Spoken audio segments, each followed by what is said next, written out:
주님께서 여러분과 함께 마테오가 전한 거룩한 복음입니다. 9장 35절에서 10절, 1절, 6절에서 8절까지입니다. 그때 예수님께서는 모든 고을과 마을을 두루 다니시면서 회당에서 가르치시고 하늘나라의 복음을 선포하시며 병자와 허약한 이들을 모두 고쳐주셨다. 그분은 군중을 보시고 가여운 마음이 드셨다. 그들이 목자 없는 양들처럼 시달리며 기가 꺾여 있었기 때문이다. 그래서 제자들에게 말씀하셨다. 수확할 것은 많은데 일꾼은 적다. 그러니 수확할 밭의 주인님께 일꾼들을 보내주십사고 청하여라. 예수님께서 12 제자를 가까이 부르시고 그들에게 더러운 영들에 대한 권한을 주시어 그것들을 쫓아내고 병자와 허약한 이들을 모두 고쳐주게 하셨다. 예수님께서 이 12 보내시며 이렇게 분부하셨다. 이스라엘 집안의 길 잃은 양들에게 가라. 가서 하늘나라가 가까이 왔다 하고 선포하여라. 앓는 이들을 고쳐주고 죽은 이들을 일으켜 주어라. 나병 환자들을 깨끗하게 해주고 마귀들을 쫓아내어라. 너희가 거저 받았으니 거저 주어라. 주님의 말씀입니다. 천미 예수님, 주님의 이름으로 평화를 빕니다. 오늘 어떻게들 지내실 겁니까? 마음의 준비를 잘하고 계시지요? 우리는 눈을 뜨면은 하루하루가 영적 투쟁입니다. 오늘 대림일주 토요일입니다. 오늘 12월 3일은 성 프란치스코 하비에르 사제 기념일입니다. 프란치스코 하비에르 성인은 아시다시피 스페인 분입니다. 바스크 지방의 하비에르 성에서 태어났죠. 그래서 성 프란치스코 하비에르 할 때 하비에르는 이름이 아니라 지명입니다. 프란치스코 성인이 원래 계시고요. 또 그 이후에도 프란치스코의 그 세례명을 받은 분이 성인이 된 분들이 많기 때문에 그를 구별하기 위해서 그 지방 이름을 붙이는 겁니다. 저 같은 경우에도 토마스 아퀴나스라고 부르죠. 근데 엄밀히 따지면 토마스 데 아퀴노입니다. 아퀴노라고 하는 그 지역에 살던 토마스라는 거죠. 하베르 지방에 살던 성 프란치스코라는 뜻입니다. 니사의 그레고리오라고 하는 성인들이 하도 여러분이다 보니까 마찬가지로 그레고리오 니사, 그 다음에 로사 리마의 로사다. 이렇게 해서 그 지역 이름을 두면서 구분을 이렇게 합니다. 이 프란치스코 하비에르는 파리에서 공부하다가 이냐시오 성인을 만나서 그 성인의 영향으로 수도 생활을 하기 시작합니다. 예수회의 첫 번째 회원으로 인도와 일본에서 열정적인 선교로 많은 일을 이끌었습니다. 그리고 나중에는 중국 선교를 위해서 가던 중에 중국에 들어가지를 못하고 어떤 중국 본토가 바라다 보이는 섬에서 선종을 하십니다. 1662년에 시성된 프란치스코 하비에르는 바오로 사도의 버금가는 위대한 선교사로 불립니다. 수많은 위험과 역경을 딛고 먼 거리를 다니면서 선교에 헌신하셨기 때문이죠. 비오 11세 교황님은 이 성인을 소아 데레사 성녀와 함께 선교의 수호자로 선포합니다. 프란치스코 하비에르 세례명을 갖고 계신 분들 축하드립니다. 오늘 복음을 잠깐 묵상하겠습니다. 오늘 복음에서 이렇게 와닿는 귀절이 있다면은 36절입니다. 그분은 군중을 보시고 가여운 마음이 드셨다. 그래서 그 앞절에 회당에서 가르치시고 복음 선포하시며 병자와 허약한 이들을 모두 고쳐주셨다고 나옵니다. 가여운 마음이 드신 것은 어떤 육적인 가여움만이 아니라 영적인 가여움도 있으셨겠죠. 그래서 회당에서 가르치시고요. 가르치신다고 하는 것은 아마 구약에 대한 구약 성경을 아마 해석을 하셨을 겁니다. 그리고 하늘나라의 복음을 선포하셨다. 이 복음은 구약에 있는 이야기가 아니라 당신의 입에서 나온 새로운 메시지, 바로 신약의 복음을 선포하신 겁니다. 그리고 병자와 허약한 이들을 모두 고쳐주셨다. 36절에 군중을 보고 가여운 마음이 드셨는데 그 이유가 바로 또 이어서 나옵니다. 군중이 목자 없는 양들처럼 시달리며 기가 꺾여 있었기 때문이다. 목자 없는 양들처럼 시달리며 기가 꺾여 있었기 때문이다. 여기서 얘기하는 목자는 과연 누구고 왜 기가 꺾였다고 그러셨을까? 그 당시의 목자는 율법학자나 바리새입니다. 왜? 그들은 목자라고 자처를 하고 살았습니다. 그런데 그들이 참다운 목자 노릇을 하질 못했기 때문에 양들은 기가 꺾여 있었고, 기가 꺾인 것만이 아니라 기를 꺾게 만드는 것이 바로 그 목자들이었던 겁니다. 목자들은 양을 살려야 됩니다. 기를 살려줘야 됩니다. 근데 바리새이와 율법학자들은 목자의 행세를 하면서 자기들을 목자로 알아달라고는 강요하면서 실제로는 양들을 시달리게 했고 길을 꺾어버렸던 거였죠. 사실 어찌 보면은 예수님께서 회당에서 가르치시고 복음을 선포하시고 병자와 허약한 이들을 모두 고쳐준 이 일은 예수님이 오시기 전에 이미 목자들이 해야 될 일들이었습니다. 회당에서 가르쳤겠죠. 자기의 사상을 가르쳤을 겁니다. 그리고 하늘나라의 기쁜 소식을 선포하기보다는 윽박지르고 아마 공포스럽게 만들었을 겁니다.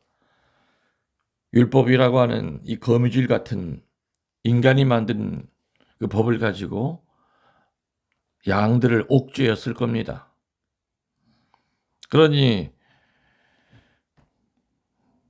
양들은 당연히 기가 꺾이고 시달릴 수밖에 없었을 겁니다. 그래서 예수님이 오시기 전에 당연히 그 목자들이 해야 될 일을 하신 겁니다. 마태복음 14장 14절에 예수님은 병든 사람을 불쌍히 여기셨고요. 마태복음 20장 34절에는 소경을 눈을 뜨게 했고요. 마르코복음 9장 22절에서는 마귀 들린 사람을 불쌍히 여겼습니다.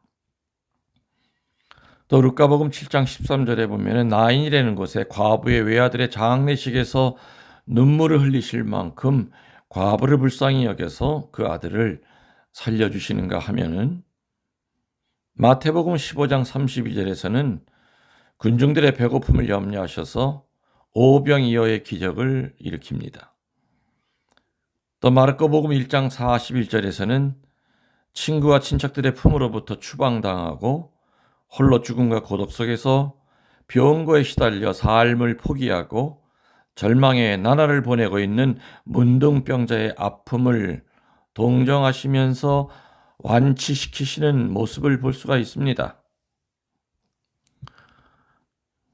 예수님의 이 모든 것은 인간의 고통을 당신의 고통으로 여기시고 함께 하시는 모습입니다. 바로 이것이 목자된 자의 모습입니다. 목자라고 불린다면은 예수님의 마음으로 살아야 됩니다. 근데 그 당시에 목자들이 그렇게 살지를 못했습니다. 그 양들을 치유하고 양들에게 달라붙어 있는 마귀를 떼어내주기보다는 오히려 목자들이 마귀 짓을 했던 겁니다. 그래서 예수님은 군중을 보고 가여운 마음이 들었고, 가여운 마음이 든 가장 큰 이유는 목자들 너희들이 양들의 길을 꺾고 있고 양들을 시달리게 했다. 어찌 보면 목자들에 대한 준엄한 경고의 말씀입니다. 저 역시도 이 경고에서 예외일 수는 없을 겁니다. 나름대로는 열심히 살려고 살았지만은 그건 나 혼자만의 생각이었을 겁니다. 주님 보시기에 얼마나 부족하고 모자라고 목자 소리를 들으면서 신부님 소리를 들으면서 사제의 소리를 들으면서 양들을 어떻게 대했는가 뒤돌아보게 되는 말씀입니다. 참다운 목자라고 한다면은 위로는 전부가 아니겠죠. 행동을 보여야 됩니다.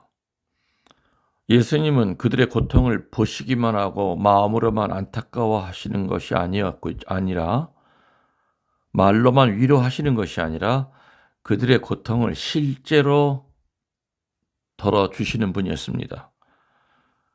이게 바로 목자의 모습입니다.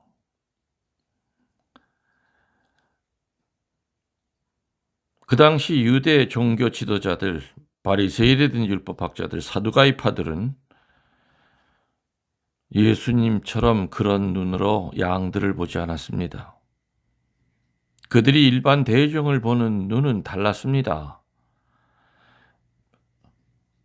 예를 들어 바리새이파 사람들은 일반 대중을 없애버리고 태워버릴 것 같은 겨와 같은 그런 것으로 봤습니다. 그러나 예수님은 구원해야 하는, 추수해야 하는 그러한 알갱이로 봤던 거죠. 바리새이파 사람들은 자기들만이 제대로 율법을 지키면서 살고 있기 때문에 자기들만이 구원을 받을 수 있을 것이라는 교만에 차서 일반 대중을 죄인시하고 죄인들의 파멸을 바랬습니다. 하지만 예수님은 바로 그러한 죄인들의 구원을 위하여 죽기까지 하셨던 겁니다.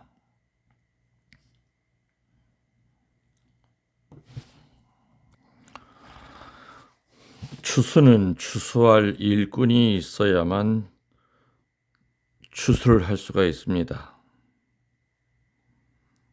그래서 예수님께서는 그 구약의 거짓 추수꾼들이 아니라 신약의 새로운 추수꾼들 12사도를 임명하신 겁니다. 그래서 그 12사도에게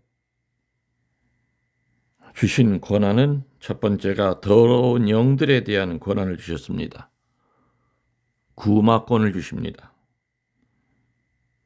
그리고 병자와 허약한 이들을 모두 고쳐주게 하시는 치유의 권한을 주십니다. 구마와 치유의 권한,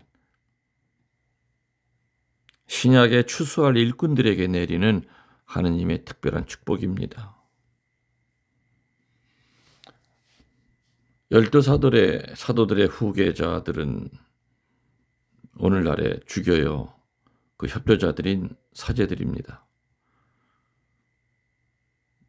저는 신학생 때 이 대목을 읽으면서 그때부터 성소에 대한 그 자신감이 생겼습니다. 그 전까지는 이렇게 신학교 생활 7년 공부하면은 때가 되면 신부는 되겠는데, 문제는 머릿속에 든 학식이 아니라 과연 내가 이 세상에 나가서 참다운 목자로서 신자들을 어떻게 위로하고 그들의 고통을 어떻게 덜어줄 수 있을까, 그런 능력이 나한테 있을까 하고 늘 고민을 하다가 오늘 이 대목을 보면서 예수님께서 12 사도들을 보내시면서 그냥 보내신 것이 아니라 영적 무기를 주셨다는 것을 오늘 깨달았던 겁니다. 그때 당시에. 구마의 무기를 주셨고요. 치유의 무기를 주셨죠. 그리고 말씀을 담대하게 선포할 수 있는 말씀 선포의 영적 무기까지 주셔서 세상으로 내보내셨다는 것이 오늘 복음에 확실히 나옵니다. 이 대목을 읽고 난 다음에 저는 비로소 자신감이 생겼습니다. 그래서 그때부터 지금 이 순간까지 사제생활 40년을 한 지금 이 순간까지도 단 한 번도 의심치 않고 믿어왔던 것은 바로 예수님은 우리들에게 세상에 참다운 목자로 살아가기 위해서 양들을 살리고 양들에게 달라붙은 마귀를 떼어내기 위해서 구약의 거짓 목자들은 감히 생각하지도 못했던 특별한 축복을 받고 특별한 영적인 무기를 갖고 이 세상으로 나왔다고 하는 거. 얼마나 큰 축복이겠습니까? 비단 이 세 가지 무기는 사제들만이 아니라 일반 평신도들도 세례를 받을 때 그리스도의 사제직이라고 하는 영예를 얻습니다. 그리스도의 예언직에 오릅니다. 그리스도의 왕직에 오릅니다. 마찬가지로 평신도들에게서도 이러한 능력은 분명히 전 있다고 봅니다. 적어도 본인 자신의 영혼을 구원할 수 있는 구마의 능력을 갖고 있습니다. 무언가 어둠이 나를 괴롭힐 때 여러분 강하게 구마기도 하십시오. 나자렛 주 예수 그리스도의 이름으로 명령한다. 사탄아 물러가라. 예수님이 2000년 전에 주셨던 그 권한입니다. 또 여러분의 가족 중에 어느 누가 어둠에 시달리고 있을 때는 그 가족을 향하여 2000년 전 주님께서 주셨던 그 권한을 쓰시기 바랍니다. 나자렛 주 예수 그리스도의 이름으로 명령한다.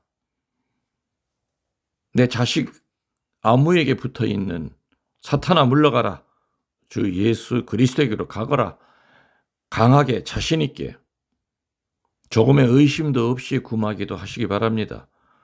그런 권한도 여러분이 세례받을 때 받으신 겁니다.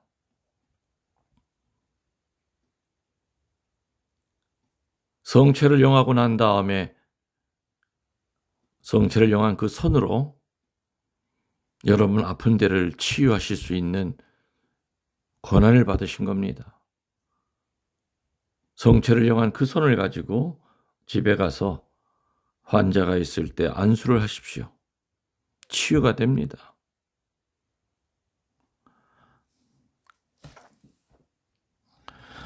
이같이 예수님은 추수할 일꾼인 우리의 협조와 참여를 필요로 하시고 바라고 계십니다. 사실 예수님이 이 세상에 계셨을 때 그분의 음성은, 그분의 복음 선포는 아주 적은 지역밖에 미치지 못했습니다. 팔레스티나 지방을 벗어나지 못했던 겁니다. 그래서 예수님이 주신 말씀 선포의 능력, 구마의 능력, 치유의 능력을 가지고 온 세상 모든 사람, 예수님을 필요로 하고 있는 이들에게 예수님의 그 능력을 보여줘야 됩니다. 누군가가 전해주지 않으면 소식을 접할 수가 없습니다. 바로 우리들이 해야 될 겁니다. 그래서 오늘 복음에서 얘기하는 추수할 일꾼은 12사도만이 아니라 오늘날의 사제들만이 아니라 모든 평신도들, 다시 말하면 그리스도 안에 있는 모든 하느님의 백성들한테 해당되는 얘기입니다. 우리들은 기도하는 것만으로는 부족합니다. 어떤 사람이 나는 매일 생활 속에서 하느님의 나라가 모든 이와 마음속에 내리기를 기도합니다라고 할 때 그 기도는 힘이 없습니다. 또한 우리가 헌금하는 것만으로 부족합니다.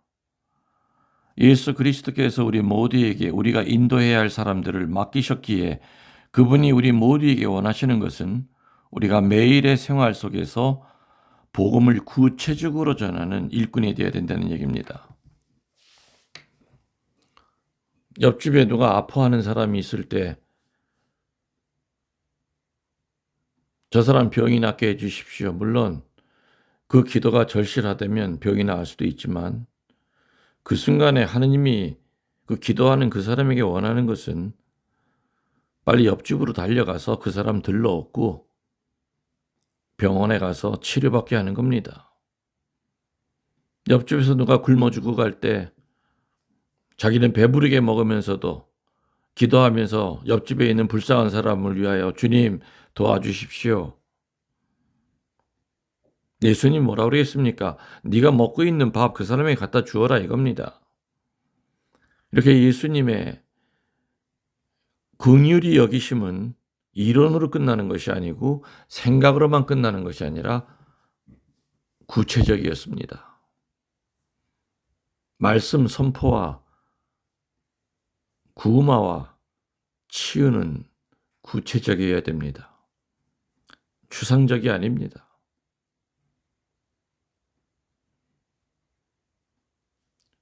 추수할 일꾼은 어느 특정이 아니라 세례받은 모든 하느님의 백성들입니다. 그 백성들을 그냥 세상에 내보내시는 것이 아니라 말씀 선포의 능력과 구마의 능력과 치유의 능력을 주셔서 우리를 세례받게 하고 사제가 되게 하고 주교가 되게 하고 수녀가 되게 했다는 거 조금도 의심치 말고 주님의 복음은 팔레스타인에서 끝이 났지만 그 후에 신약의 백성들은 세상 곳곳에 예수님을 대신해서 목자 노릇을 해야 된다는 거 명심하도록 합시다. 여러분들 영혼의 영혼을 더하여 사랑합니다. 전능하신 천주 성부와 성자와 성령의 이름으로 이 말씀을 듣는 모든 이들에게 강복하소서. 아멘.